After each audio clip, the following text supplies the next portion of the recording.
Hi, hey, how's everyone going? So I'm here in my office today in between clients.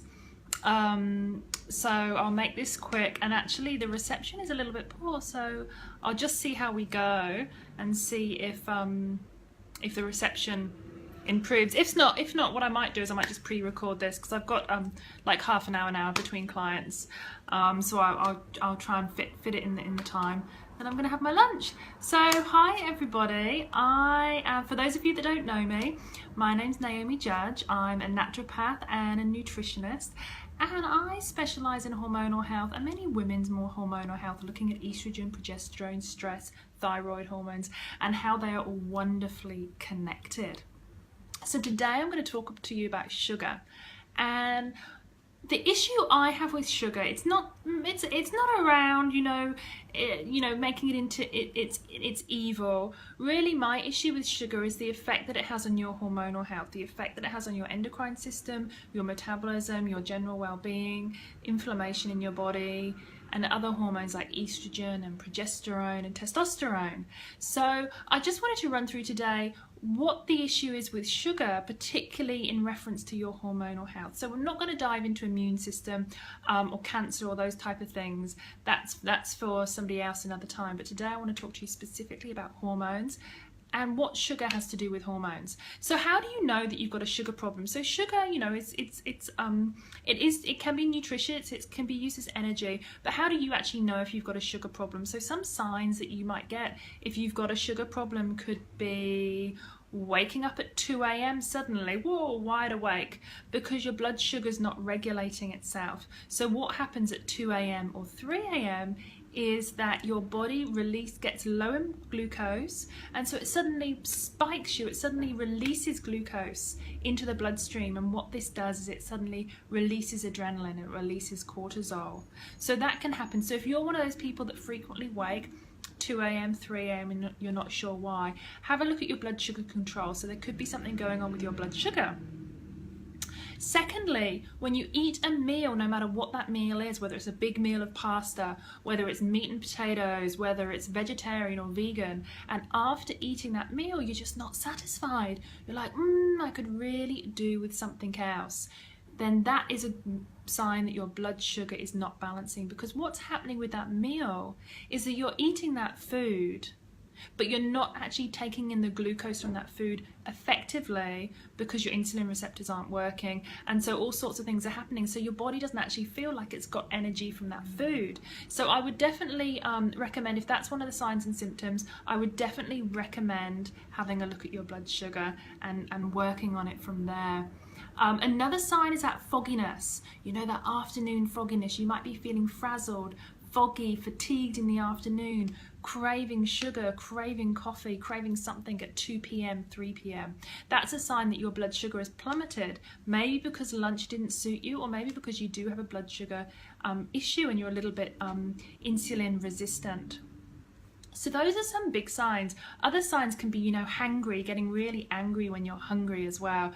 That's a telltale sign that our body really isn't regulating blood sugar properly. So I would definitely look at it then. You get so moody when your blood sugar plummets. Other signs, and these are physical signs such as reoccurring skin problems like thrush, acne, dandruff, fungal infections in the toe, fungal infections in the groin, that kind of thing. Anything skin, keratosis pilaris, those bumps on the backs of your arms can be an issue, but definitely fungal infections and acne and growths as well. So skin tags can be a sign that you've got problems with your insulin. So I definitely recommend getting those because they are a huge sign. So what happens with sugar, if you have too much over time, you get what's called insulin resistant. And this is caused by too much sugar over time, but your body actually flooding itself with insulin. Insulin is a growth hormone, it's a growth factor. And so what too much insulin over time can do, it can cause things to grow. It can cause growths to grow, tumors to grow, It can cause skin tags to grow, cysts to grow. I've seen people with moles growing because of the insulin, because of the overabundance of glucose they put into their body. So too much insulin is a growth factor. So if you've got things suddenly popping up everywhere, you know, you've got acne, but if you have skin tags popping up, or moles, strange moles just popping up from the middle of nowhere, or just odd skin things, warts popping up, have a look at your blood sugar, have a look at your diet, because it could be that there's just way too much insulin sort of flooding your body. Other signs of too much insulin are bad pores, like skin pores here, so blackheads, that's a sign. And then obviously acne, and then enlarged pores. So you know, people sometimes they have very enlarged pores on their face. That can be a sign of just too much insulin in the body. So what actually happens over time is you have too much sugar, you have an overabundance of sugar from your carbohydrates, from refined sugar, from fruits, all of that kind of thing. And what happens is your insulin receptors get a little bit lazy over time. And insulin's function, your body releases insulin in response to the sugar, and what it does is it helps to control sugar, so it kind of buffers it, and it either sends the sugar as glucose into storage, or it uses it as energy, and that's where that whole fat storage around the stomach can happen. Now, another thing that happens when we have too much sugar, and this is particularly interesting for women, is it can actually affect our testosterone levels. So the actual insulin and the blood glucose itself can spike testosterone levels. And again, too much testosterone, especially in women, can cause back acne, shoulder acne, also acne on the chest area here. So that's something to look out for. Hair loss. So if you've got thinning hair along with acne, I would definitely look at your blood sugar levels. So testosterone and polycystic ovarian syndrome is something to look out for if you've got an issue with sugar. PCOS is a syndrome that's really driven by too much sugar, too much insulin in the body. So if you suffer from polycystic ovarian syndrome, take a step back, look at your diet, and actually look at ways of regulating your sugar and actually upregulating your insulin receptors in your body. Next is cortisol. So cortisol is actually regulates the blood sugar in your body and how glucose is taken into the cells and how insulin is pumped in to help the glucose. So what can happen is if you're constantly taking in lots and lots of refined sugar and your blood sugar's just going up and down, insulin's going crazy and just being pumped out and flooding your system the whole time, this is going to send your cortisol crazy. And so your cortisol will be high, it will be low, and that's part of the problem with those highs and lows you get through the day, because your cortisol is affected as well. Cortisol is your stress hormone. It affects your energy, it affects inflammation in your body, it affects your sleep as well. But what actually occurs with cortisol is it actually acts as a barrier to stop other hormones acting in your body. So you might also find that you're getting symptoms of low thyroid, and this is because the high cortisol down to too much sugar in your diet is actually blocking the hormone receptors, the thyroid receptors, and so they can't activate in that tissue, and so you might get lots of weight gain, you might get fogginess, again you might get hair loss, depression, and you might get low thyroid symptoms. So I would definitely look out for that.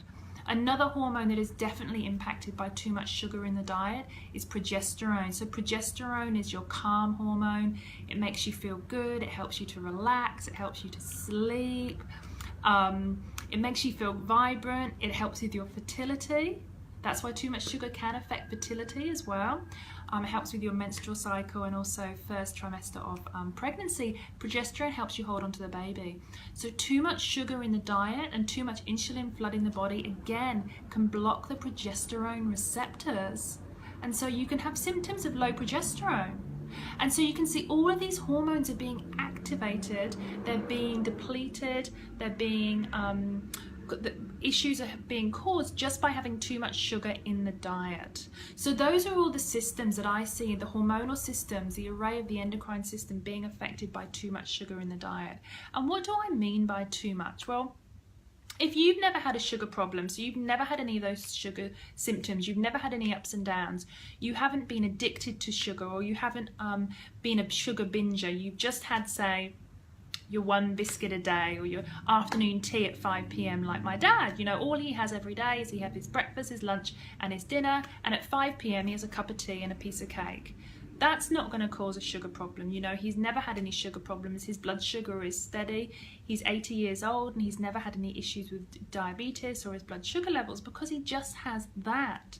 The issue comes if you've got a history with overindulging in sugar and having lots of refined sugar like sweets and cakes and sodas like Coca-Cola and Sprite and those kind of things. If you've got a history of that, that leads your system to be sensitive to sugar in the future. So even if natural sugars as well as refined sugars, so you could even have fruit or and that can cause a sugar problem. So it really depends on your history. For me, I spent my teenage years being totally addicted to sugar, and I would be eating lollies and jelly beans for breakfast. Oh, outrageous, I know. Absolutely disgusting. I mean, it is disgusting, but what that has unfortunately done is that's given me a tendency to have one, high insulin in my body, insulin crazy, and again, insulin is a growth factor, so it causes cyst growth and that kind of thing. And I did back in the early 2000s have an ovarian cyst. No doubt was the high insulin in my body contributed to the large ovarian cyst growth. So you've got to think about these things logically and what is going on. So I know I'm sensitive to sugar, so I know that if I was going to have a cake now, even if it had just date sugar in or it was just sweetened with banana, if I didn't have any protein and fat with it, in an hour I would be tired. It makes me tired. So I've got to be so careful with my diet and with what I eat, no matter how healthy I am, because of my history and because it's just left me sensitive. So you do have to be careful, and I have to make sure that I'm always looking after my blood sugar regulation and I'm doing the right things. So those are the signs to look out for.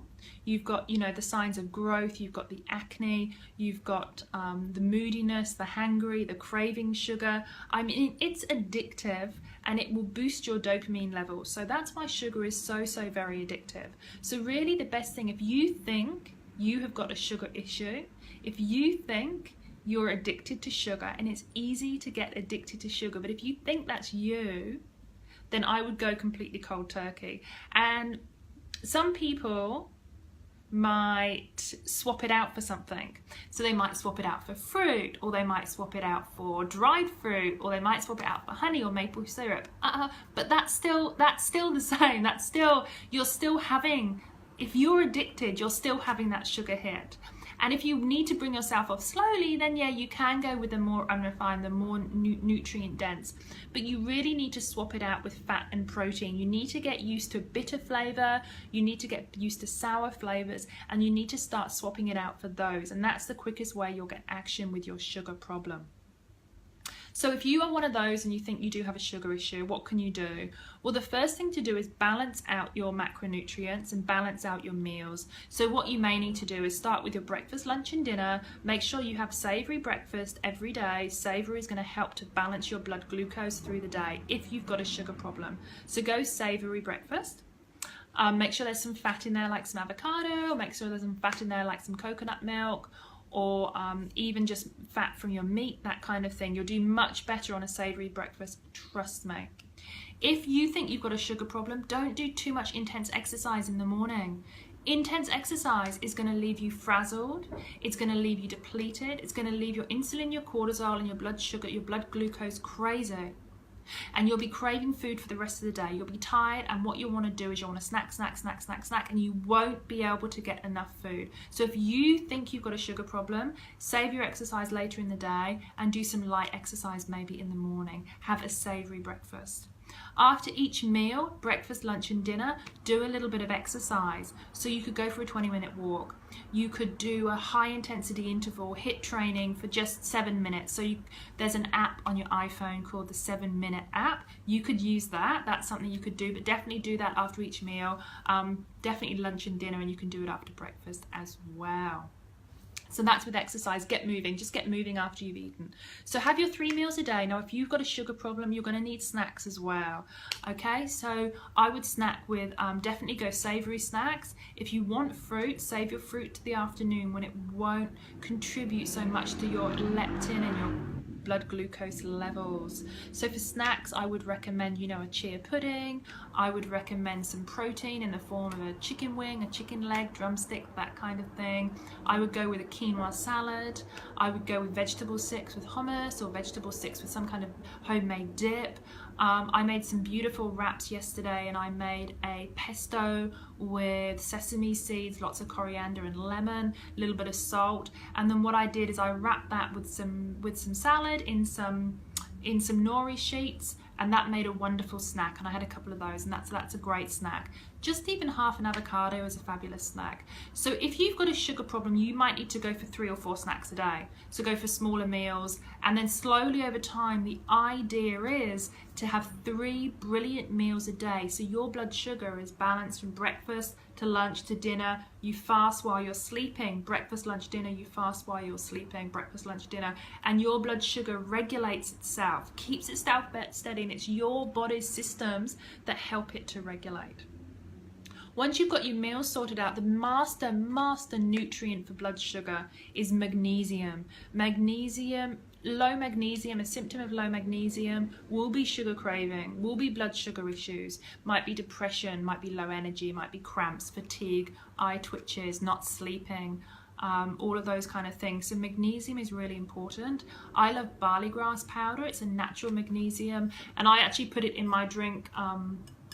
I have this each day. So this has got half a teaspoon. It's one of these, this was a passata glass jar. So this has got half a teaspoon of spirulina in, just to help with protein, just to help with chlorophyll. And it's also got a heaped teaspoon of barley grass, which has got lots of magnesium in. So I definitely would do that. And I just sip on that through the day, as well as other water. So I would do that. So magnesium, you can get magnesium in nuts and seeds, you can get magnesium in organic fruits and veg, not as much in fruit, but definitely nuts and seeds, your meats, good quality meats, barley grass, and then non-gluten grains like your quinoa and your buckwheat and foods like that. Have I missed any? There's one I've missed. Fish, so fish, some good quality salmon and also mackerel as well, so they do have high magnesium in as well. So definitely get your magnesium in. Another mineral that's fantastic for blood sugar is your chromium. I would supplement with chromium, probably do about 200 micromilligrams a day of chromium. So definitely get your chromium in. So balance your macros. Watch out for your early morning exercise. Make sure it's not too intense. Do a little bit of exercise after each meal. So the exercise we're talking about doing is a little bit of intense. Look at the 7-minute workout app on your iPhone, and maybe do that after lunch and dinner. So get that done. If you find you're waking at 2 or 3 a.m., that may mean that your dinner wasn't big enough, or your blood sugar just can't control itself at the moment. So that's okay. It takes time. It will just take a little bit of time. Just have a little bit of a snack before bed, maybe some nuts and seeds with a bit of coconut yogurt, maybe half a banana, maybe some honey with some coconut yogurt, that kind of thing. So just have a little snack just before bed, just to help take you right through to the next day. And I always recommend having a little bit of starch with dinner, so don't miss out the starch with dinner. Have a little bit of sweet potato, have a little bit of pumpkin, or a little bit of quinoa, or a little bit of buckwheat with your main meal at night, to try and get you sleeping through the night. You know, you're fasting through the night, but if you've got sensitive blood sugar, your body won't be able to regulate itself. So you just want to make sure you can sleep through the night and not wake up at 2 and 3, because once you wake up at 2 and 3, that has a knock-on effect to your blood sugar levels the next day, and it leaves you hungry and tired the rest of the day. So just defeats the purpose. Next is liver. If you've got a blood sugar issue, that's going to leave your liver a little bit weaker. And in some cases, some people get fatty liver disease actually caused by the fructose in fruit. And this is if you've had long-term issues with blood sugar. So be careful with your fruit intake, and also be careful with your liver. So have lots of nice bitter vegetables, have your coriander, have your parsley, have your rocket, have your lemon, have a little bit of grapefruit, have all those daily, and make a nice elixir maybe. You know, in the elixir you could make up like a green smoothie, but you just add lots more vegetables. So, you know, you could add a whole thing of rocket with some coriander, some parsley, just some plain water, maybe half a lemon, and again you could fill something up like this and you could just sip on it through the day. So it's just water with vegetables, we're not putting fruit in, we're not putting any sugar in, and that's called an elixir. So you could just do that through the day. I mean, that would be wonderful for your liver, so I really recommend that. And then the best thing for fatty liver and the best thing for your liver is a supplement called St. Mary's thistle. Milk thistle, St. Mary's thistle, that's a fantastic supplement for your liver. So I would really recommend taking that to help with fatty liver, to help with fructose metabolism, because fructose is metabolized through the liver. So you really need to strengthen your liver if you want to get a hold of your blood sugar issues in the body and get control of your glucose, and also help with weight loss as well. It's particularly around the stomach. So those are the things that I want you to look at doing. We've got the exercise in the morning, balancing your macronutrients, balancing your meals, adding in some protein, carbohydrates, snacks, sleeping, making sure you have a snack before bed, adding in the magnesium and the barley grass, making yourself up a beautiful elixir. I mean, there's so many good things there you can do to help balance your blood sugar levels. So those were my tips and those were the signs. I hope you found that helpful. Just in terms of blood sugar, you know, the reason it is so important is because of the effect that it has on your body. When insulin is just going crazy, and when we have too much sugar in our body and we have too much glucose running around, it does cause things like stubborn weight and all sorts of symptoms which have a knock-on effect with us, you know, depression, weight gain, thyroid problems, diabetes, heart disease, all of those, because of the impact that the high glucose and the high insulin are having on other hormones. So it's really, you know, it's really important to help get your blood sugar regulated. First place to start is your diet. So was there anything else? No, I think that was everything that I was going to talk about today. If there's any questions, I'll take questions. If not, I may not get any questions because, again, I'm in my office today. So my Wi-Fi is not very strong, unfortunately, so I'm going through my phone. So I think that's why I'm not sure even if I've come through to you all, but I hope you found that helpful. If you've got any questions, just pop it in the comments below. If you want to know any more about your blood sugar, I'll also put the recipe for my green drink that I've got here, which is the half a teaspoon of spirulina and a heaped teaspoon of barley grass to help with blood sugar level through the day. And I also put the recipe for my green drink elixir, which helps with your liver cleansing, which will go so far to help regulate your blood sugar. So thanks everyone. Thanks so much for joining me. Really enjoyed this. I really hope you found it helpful. Let me know, pop some things in the comments below, and if you've got any other questions, let me know. So I better get back to work. I've got a client coming in soon, so I'll get back to it. Thanks all, bye.